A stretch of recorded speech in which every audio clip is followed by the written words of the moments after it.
So a couple of weeks ago we shot our video with Mr. R N Vooght, author of The Spirit in the Sky, and I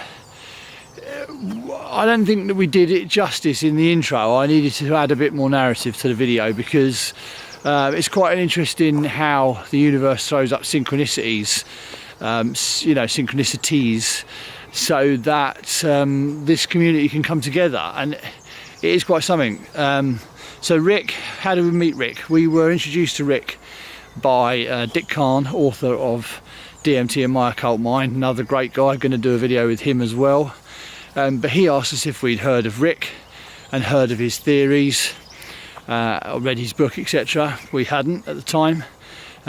We were then put in touch with Mike and Maurice, which is a couple of guys from the USA who do a podcast called The Mind Escapes. Go check that out as well. They asked us if we had been introduced to Rick or if we knew Rick. So we got in touch with Rick. And it transpires through him watching our videos. He asked the question as to where one of the locations were in the video. And it turns out that Rick, bearing in mind we were introduced by a guy from the north of England, we're on the south coast, and two guys from the USA, that Rick lives in the same town as us. I mean, what are the chances? So this is what I'm saying, that the universe throws up synchronicities to drive you to we feel like it's driving us in this direction, to make videos about the psychedelic renaissance, as it were, which is taking place right now. So the video is going to be quite a long one. We interviewed Rick, we spoke for a good hour, I should think, but please do watch it all the way through. The content is awesome. It's not quite as dynamic as our normal shooting style, because obviously we had to do some long takes of just interviewing Rick, but the content is unreal. Rick's theories are groundbreaking, and if the mainstream academic community took notice of this, and hopefully they will, this stuff can potentially change history and change the course of mankind moving forward. So please watch the video in full, and we'll introduce you to Mr. R N Vooght, author of The Spirit in the Sky, Ancient Cosmological Gods and Where in the World to Find Them. Enjoy.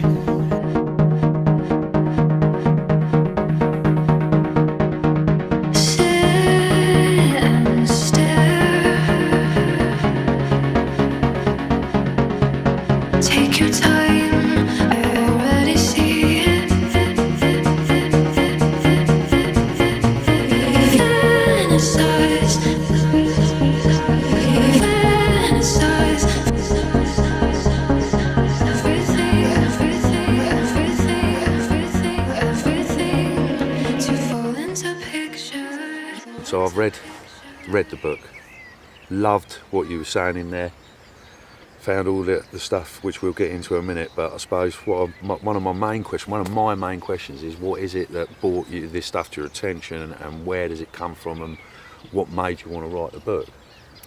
Sure. Yeah, how'd you put that into a nutshell, really? I probably studied this stuff for around 20 years, give or take, on and off. Kind of connecting proverbial dots, even dots in the sky, with regards to constellations and mythological lore, and realised that with regards to what the ancients have been telling us, with regards to spirituality, with regards to mystical third eyes, that there was something more underlying than, I guess, the cartoon strip, I guess, religious doctrine that we've all kind of swallowed hook, line and sinker, if you know what I mean. Yeah. And don't get me wrong, I'm not here to say everyone's wrong. I'm not here to offend anyone, don't get me wrong. Again, I don't claim to be a scientist, cosmologist, biologist, chemist or any other ologist, as it were. I'm just just an honest researcher, really, that's trying to, I guess, connect the dots. Doing what we all do. Yeah, about exactly, this and stuff. marry up the patterns really, and find out exactly what's going on. Yeah, nice. Because there definitely appears to be a more profound, a more spiritually profound blueprint for the conscious mind with regards to a lot of the esoteric and religious doctrines that have been kicking around for the past, I guess, 5,000 years or so. Do it. Well, I'm not filming.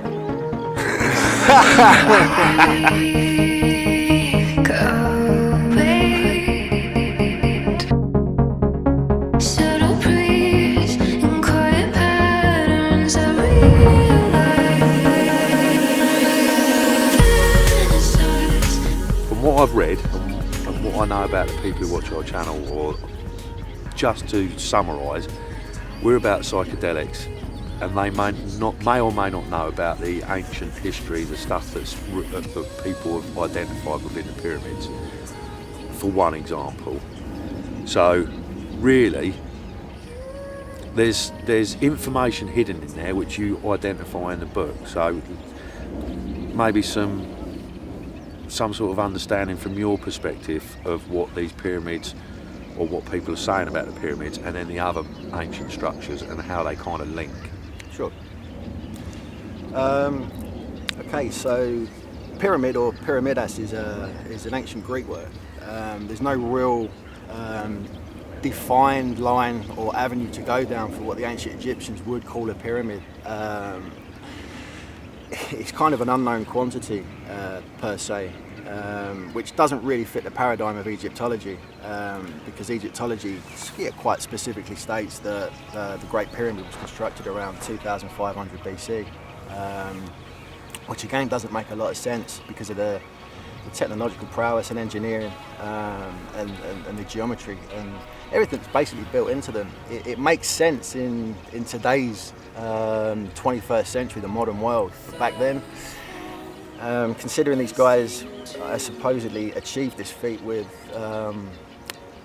stones and copper chisels, it doesn't really make a lot of sense, which is where we touched on Baval a moment ago, that made the correlation between the belt stars of Orion and the pyramids of Giza. Cold winds blowing through.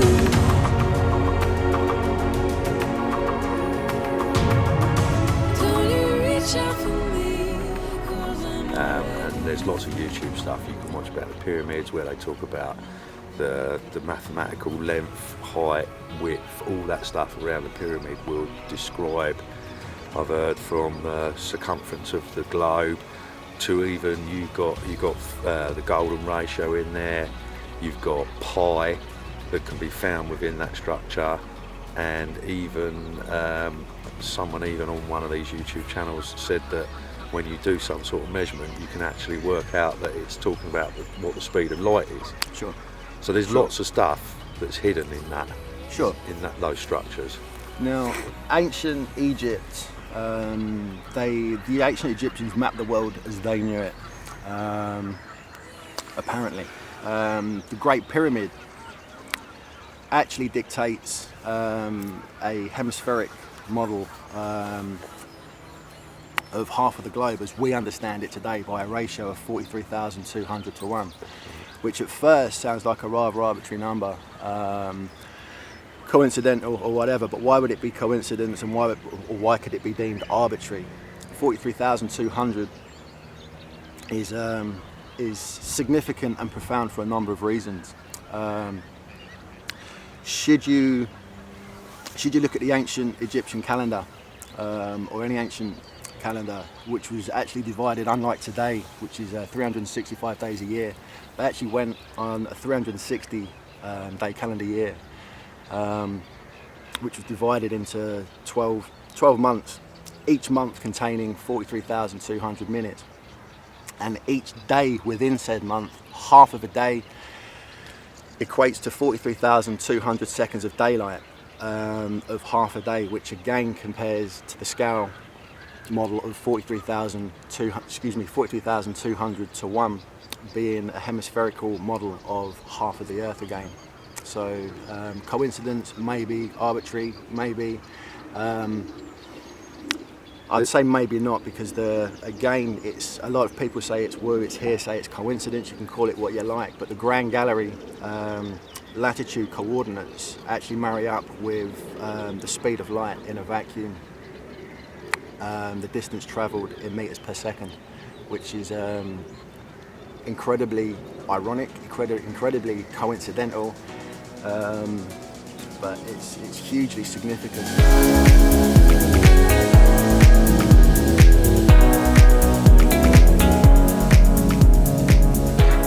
The idea is you've got ancient civilizations that the general population, or most people, will look at and go, wow, the pyramids, how the fuck did they carry these big, wow, the pyramids, how did they carry these big blocks, right? And that's what their main thought process is behind the ability for an ancient civilization to construct the pyramids, okay? That's fine.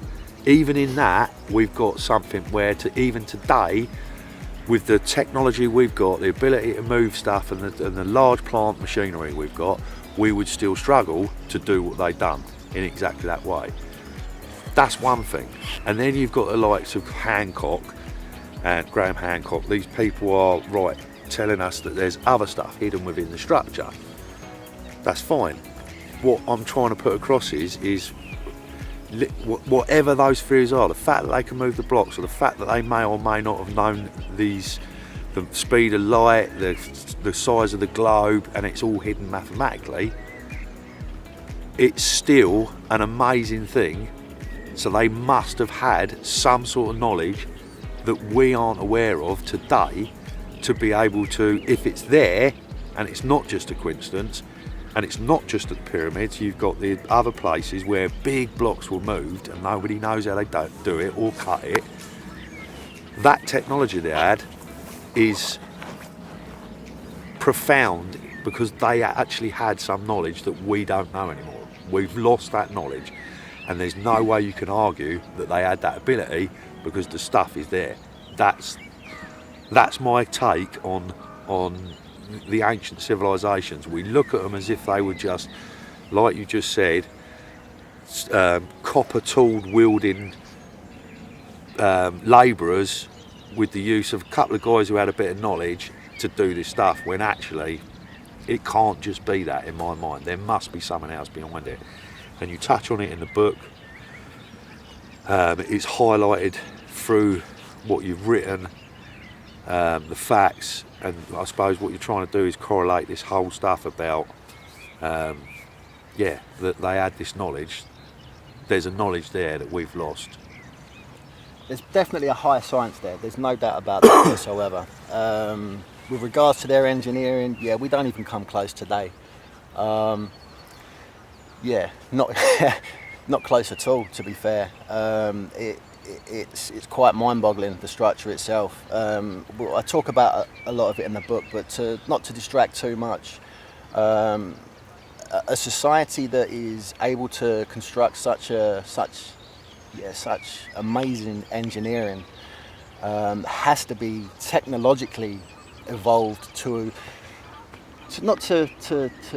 where we are today. And don't get me wrong, we kind of suppose ourselves to be at the technological apex of civilized high society, but to consider documented prehistory is a mere 5,000 years old, and anatomical human beings, just like we're sitting here talking now, have roamed the planet for in excess of some 300,000 years. To think that we've sat by candlelight up until, let's say, 150 years ago and didn't produce anything over the past 295,000 years other than cave art and a megalithic masterpiece that we consider was built by a so-called primitive civilization. Something's missing. There's a heck of a lot missing to the human story,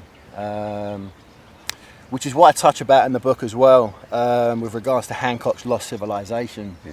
Something happened around 13,000 years ago, at the end of the last ice age, where a lot of information was lost, a lot of humanity was lost. a lot of the world as we knew it was lost. And I sincerely believe that the pyramids themselves, or at least part of that structure, the ground plan, was there a long time before dynastic Egypt actually kind of almost took it under their wing and adopted it as their own, as probably we would as well, should we stumble across something like that in the desert today.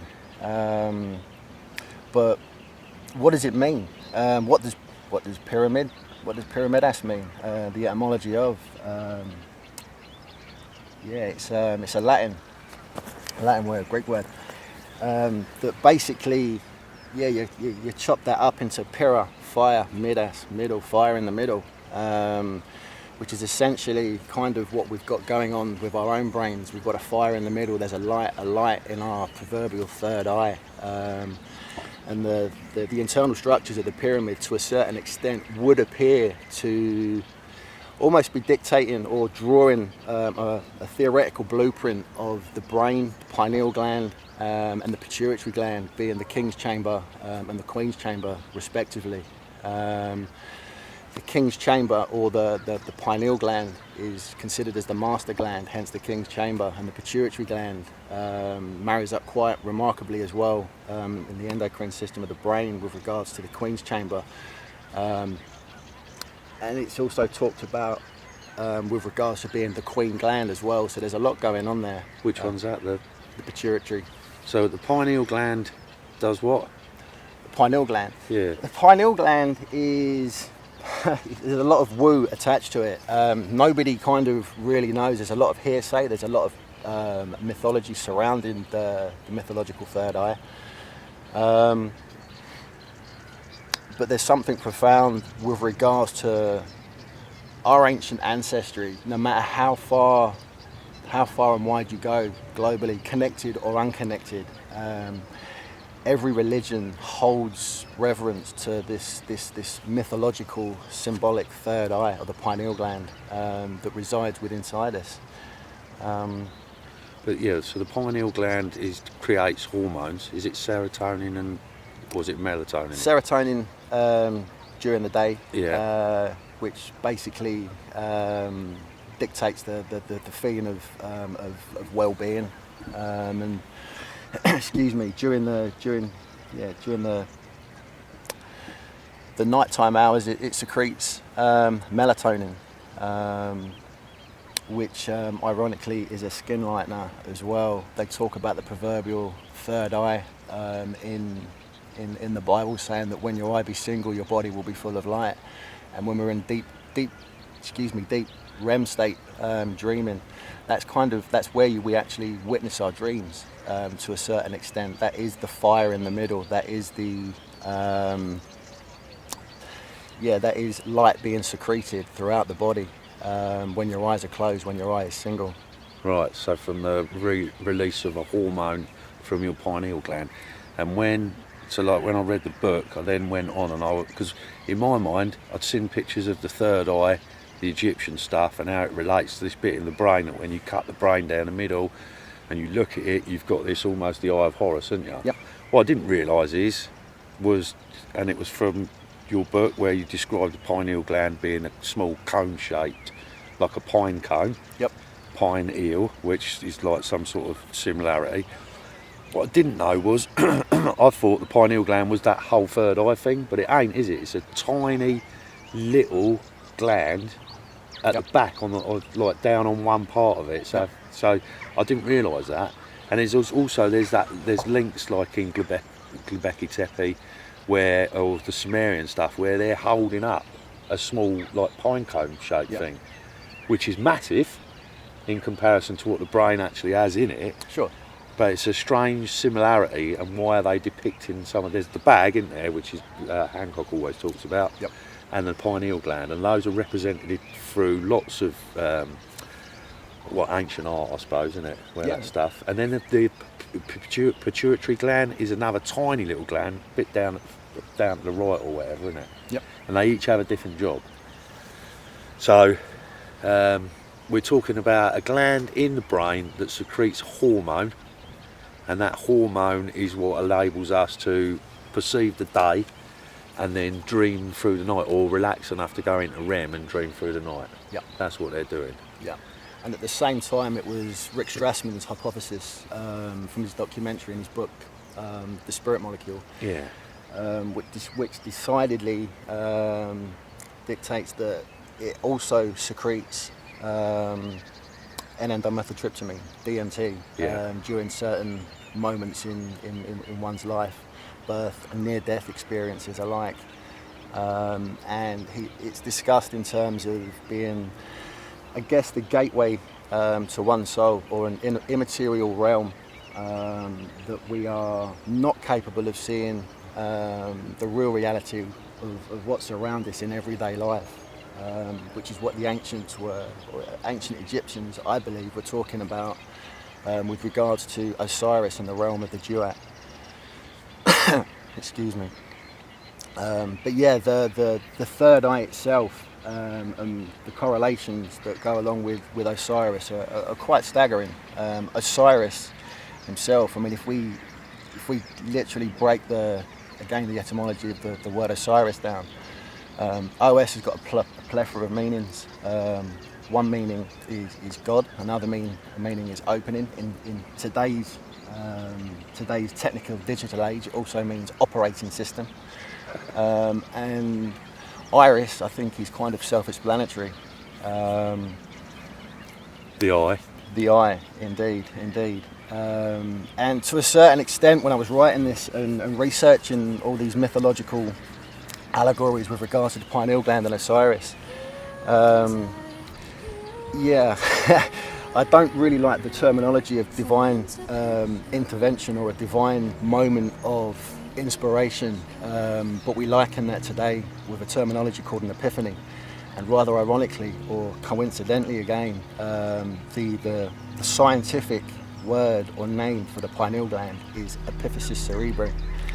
Yeah, right. So there's either 2 and 2 makes 5, or there's a whole new story going on here somewhere. Nice.